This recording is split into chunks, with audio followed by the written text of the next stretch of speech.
Olá, mulheres incríveis, mulheres de Deus, mais um encontro nosso aqui nesse chazinho espiritual.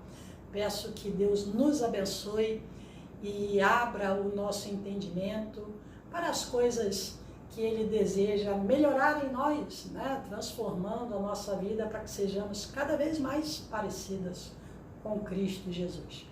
E recentemente conversei com a esposa de um pastor e falávamos o seguinte: a esposa do pastor, ela é alguém que precisa ser cuidada de perto, precisa ser assessorada, né? Precisa ser ali até mesmo instruída em algumas coisas, não porque ela é incapaz, não porque ela é uma pessoa inferior, frágil demais, ou porque ela tem aí obrigações. A gente já vem falando disso há bastante tempo e já chegamos, né, ao entendimento de que esposa de pastor não é cargo, não é chamada, né? Se a gente pode chamar de ministério, sim, é um ministério de ser esposa. E ser esposa do pastor tem uma particularidade, sim, que precisa ser levada em conta. Diferentemente das outras profissões lá dos maridos, ela, a esposa do pastor, congrega, frequenta, né, o local onde o marido atua. E por isso, talvez apenas por isso, ela é tão observada, tão monitorada, tão, né, o pessoal fica ali de olho no que ela faz ou deixa de fazer, como ensina aos filhos.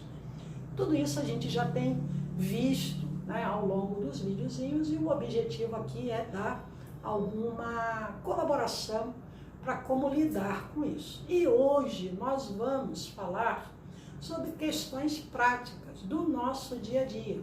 E eu gostaria de começar lá com a carta aos Colossenses, capítulo 4, o versículo é o 6.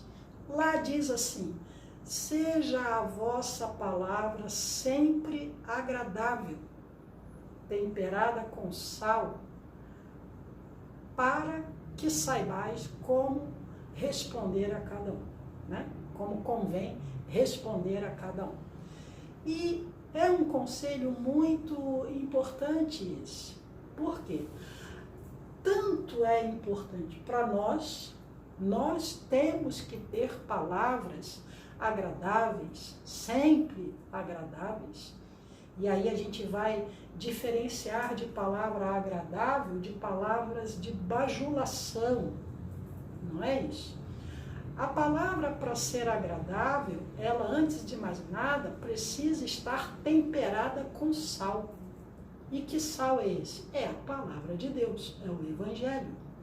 Então, tanto é importante eu saber disso para mim, para a minha convivência com as pessoas, como é importante eu saber isso para eu entender o que acontece com as outras pessoas.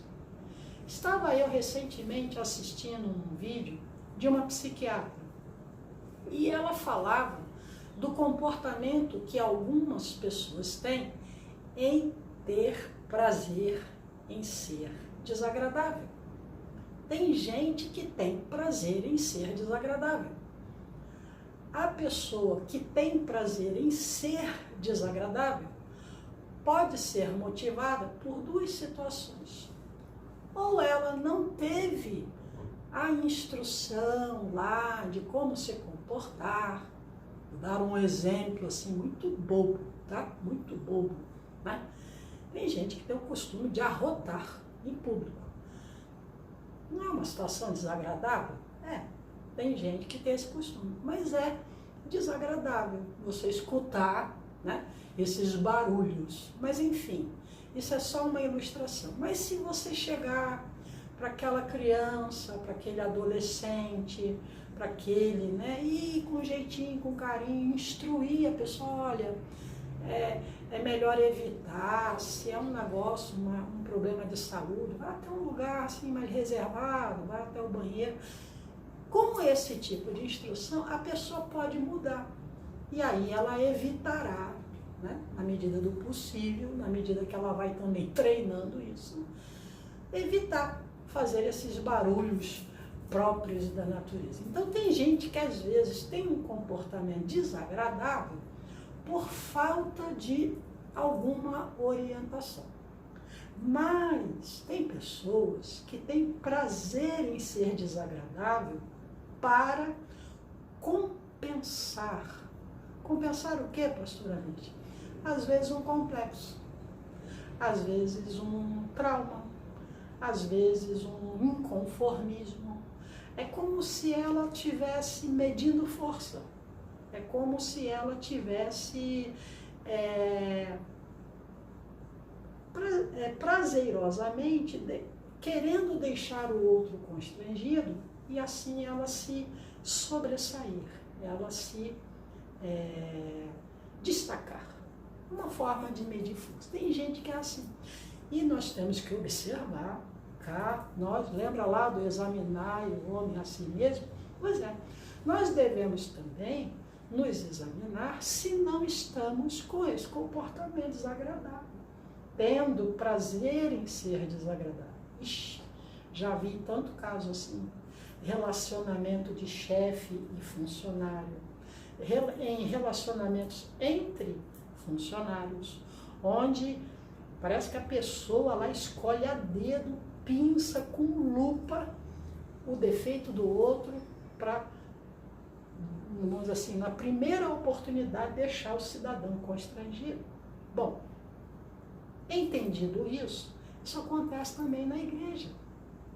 A igreja de Cristo, o corpo de Cristo, mas são feitas por, somos membros, né? Mas somos de carne e osso. E trazemos, às vezes, esses hábitos, né? Lá do mundo, lá da história. Né? Foi gerado em nós um instinto de defesa, onde acabamos por entender que se a gente for muito gentil, se a gente for muito educado, a gente está sendo inferior, a gente está dando razão ao outro, e olha, nada disso. Então, lá na carta aos Colossenses, tem essa recomendação: seja a vossa palavra em tudo agradável, temperada com sal, para que saibais como vos convém responder a cada um. Então, a Bíblia Sagrada, ela fala de algumas características que a nossa palavra precisa ter. E entre elas está assim: não saia da vossa boca nenhuma palavra torpe, somente as que trazem edificação ou graça, né, para quem ouve. Isso é um cuidado que a gente precisa ter.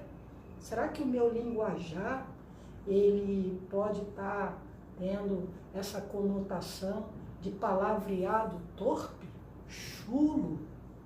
Não é bom. Não estaria dentro da característica aí de palavra agradável. Nós temos que cuidar daquilo que brota nos nossos lábios. Por quê? Porque está diretamente ligado ao que o nosso coração está cheio. A boca fala daquilo que o coração está cheio. Tem um provérbio muito bacana que diz assim: há alguns cujas palavras são como ponta de espada, fica alfinetando, alfineta a si própria, a pessoa se autoflagela com as próprias palavras: não posso, não sei, não consigo, não dá, está difícil. Ou ela fica alfinetando quem está ao redor, apontando, acusando, criticando, censurando e por aí vai. Mas, esse provérbio diz: a língua do sábio é saúde. A língua do sábio vai trazer saúde para si próprio. E ele vai dizer sempre: posso todas as coisas naquele que me fortalece. A vereda do justo é como a luz da aurora, vai brilhando mais e mais até esse dia perfeito. E assim, ele traz saúde para si. Como ele também traz saúde, graça, para quem estiver ouvindo. Não, você consegue. Olha, Jesus, ele pode endireitar suas veredas, diz a palavra de Deus, né? É Ele que corrige os seus passos, é Ele que firma os seus passos, está lá no Salmo. O Senhor firma os passos do homem bom, que no seu caminho se compraz, e se ele cair, não ficará prostrado, o Senhor o segura pela mão. Então, veja bem, seja em tudo, a vossa palavra seja sempre agradável, mas esse agradável está diretamente ligado a ser uma palavra temperada com sal. Tem gente que é insosso. Fala, é como diz o texto lá, é como se metal que soa, né? Aquilo não infrói nem contribui, como diria um professor que eu tive no meu tempo aí de ginásio, falava, né? No ensino fundamental, lá na minha 8ª série, por aí. Ele brincava, isso não infrói nem contribui. Mas tem gente que é sem sal. E na igreja, a esposa do pastor precisa sempre observar isso, que a sua palavra seja agradável, temperada com sal, para que ela saiba como convém responder a cada um. Isso não é só para a esposa, né, gente? Isso é para o cristão de um modo geral. Mas como esse grupo aqui é dirigido a elas, esposas e pastoras, fica a dica. Tem lá na carta que foi escrita a Tito, uma recomendação lá pelo versículo 7, que nós devemos nos apresentar como exemplo de boa obra. Em tudo te dá por exemplo. Então, se a recomendação da palavra de Deus é que a nossa palavra seja sempre agradável, eu tenho que começar sendo agradável. De novo, dizendo, ser agradável não é ser fingido, não é ser um bajulador, não é ser uma pessoa que engana, que maquia, né, as opiniões, não. Mas ser agradável é ser comedido também.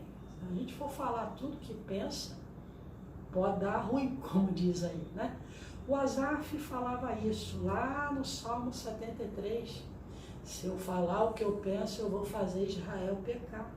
Então tem horas que a gente tem que ficar, sabe? Boca fechada. É melhor a gente não falar do que falar e fazer o outro pecar. A gente tem que ter zelo.